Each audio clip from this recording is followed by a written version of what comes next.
The Selfish Path to Romance. Download Chapter 1 for free at drkenner.com and at amazon.com. Here's the story about the little girl who bites off dolls' hands. See what you think. Hi, Dr. Kenner. My 7-year-old granddaughter, Amy, bites the hands off every doll she gets.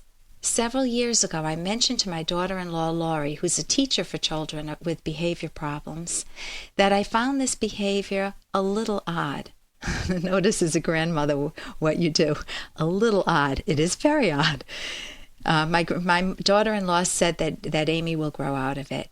Here we are years later, and she still does it. Needless to say, Amy even breaks the hands off porcelain dolls. I find this somewhat disconcerting. Now, the somewhat and the a little I don't think are accurate. What, if anything, would you recommend? Respectfully yours, Nancy. Nancy, it is very disconcerting. You give a child a doll and you expect them to dress them. You expect maybe little boys will pick up the skirts of the Barbie dolls and take a peek. You expect there's a normal range of behavior for kids in playing with dolls. Biting off the hands is way out there. It's not normal.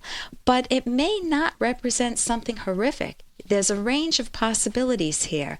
So first, I want to divide this in two segments. One will be your relationship with your daughter-in-law, Lori, because it sounds like you tiptoe around her. It's a little odd, and I find it somewhat disconcerting.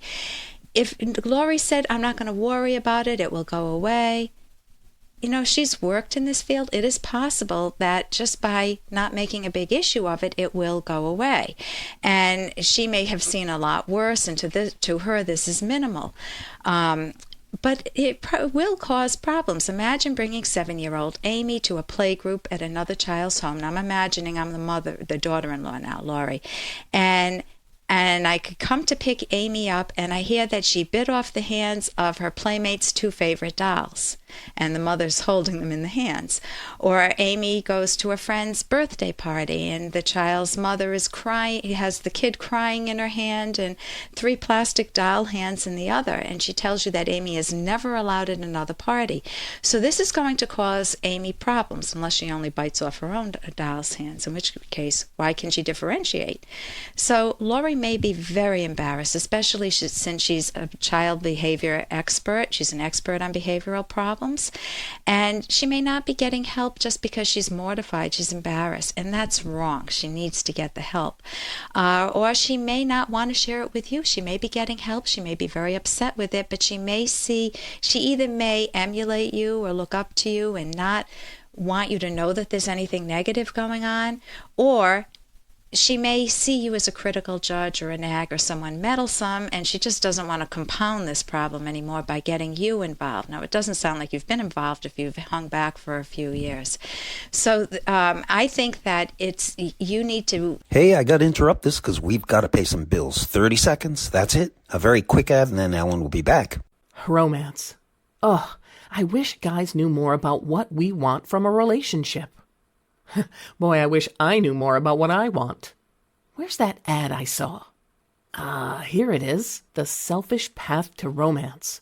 A serious romance guidebook. Download Chapter 1 for free at selfishromance.com and buy it at amazon.com. The Selfish Path to Romance. That is interesting. So I think that you need to figure out what your relationship with Amy is and with your son. Maybe you have a better bridge to your son. Maybe it's easier to talk with him. And then bring up the topic again. Don't stifle it, and don't say a little or somewhat. You just be direct. Say, I was with her and she bit the hand off the Barbie doll that I had, and I found I recoiled. I'm very upset. And she says, I know we were all hoping that Amy would outgrow this habit of biting off dolls' hands. It hasn't happened. You may both be thinking, as I am, that it's time to get some consultation to her to help her break the habit. If I can be of any help, let me know. So what you're doing there is, as a grandparent, you're coming in and you're saying, I'm not going to pretend that nothing's happened. There's an elephant in the middle of the room. That's the phrase, a huge problem in the middle of the room that no one's paying attention to. And I don't want to see it go on another 7 years. So that's one thing. The other is, what do you do with Amy's behavior? What would explain it? You can ask yourself these series of questions. Does she have other odd behaviors, or is this just an idiosyncratic one? Is she a good kid overall, or is she an angry kid? Does she ever bite off the feet, or is it only hands? When she does the biting, is it an expression of anger? Does she do it with a sly, cunning look to see who's looking at her, to try to get some secondary gain, some attention? Or is it more like she's teething, like kids teethe, and she's absent-mindedly chewing on something, but why always the hands of her dolls? Maybe it's become a power struggle. Maybe at home with mom and dad, they say, don't bite the hands. And of course, kids are going to do just what you say don't do, in a way of saying back to their parents, don't tell me what to do, don't control my mind. It could be that she got very embarrassed by this, by mom or dad or somebody else early on, and then she just made it a habit. I've had clients who've had an obsession like this that started with a parent screaming at them very irrationally over something that should have just been handled more delicately. It could be that there's trauma in her past. Maybe she watched the news when they were showing the videos and she saw someone's hand cut off. And that image is still with her and she needs to process it. Or maybe she saw a Vietnam vet without his hands, a war vet. So you need to draw her out to find out what's going on, why she's doing this. Is it a sign of abuse? Did someone threaten to cut off her hands? Maybe a babysitter. I had a babysitter that used to stand on my hands in the garden, and I was afraid to tell anyone.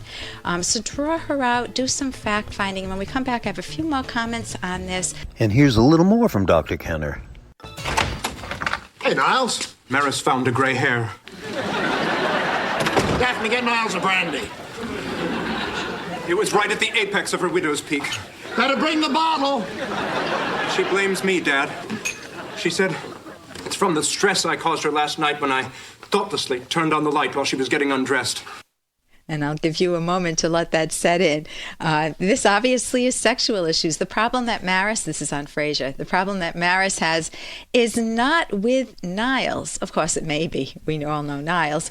But if you're embarrassed, if you're married to someone and you don't want them to see your body because you're embarrassed of it, that's fundamentally an issue with yourself. And that's something you want to take a much closer look at, because you don't want to go through life embarrassed with your birthday suit. Everyone's got one. There's nothing wrong with it. In fact, it's fabulous. It's wonderful. Some of the greatest statues are of nudes.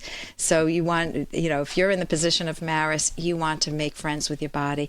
If you do not like your body, legitimately, if there's something wrong with it, like you're morbidly obese, then if it's within your power to change, go ahead and do it. Even if sometimes it requires surgery, you don't like your nose or something, that's perfectly legitimate to do too.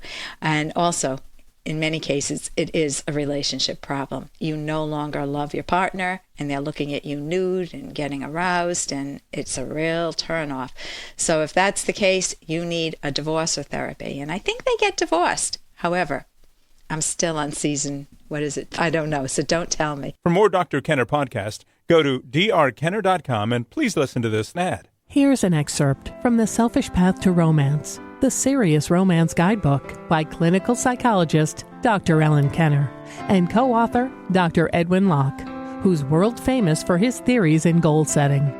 Of the many financial issues that can cause painful or bitter conflicts in relationships, a major cause is lack of honesty.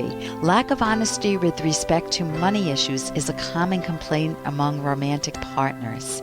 It is no more appropriate to lie about money than it is to lie about sex or any other aspect of a relationship.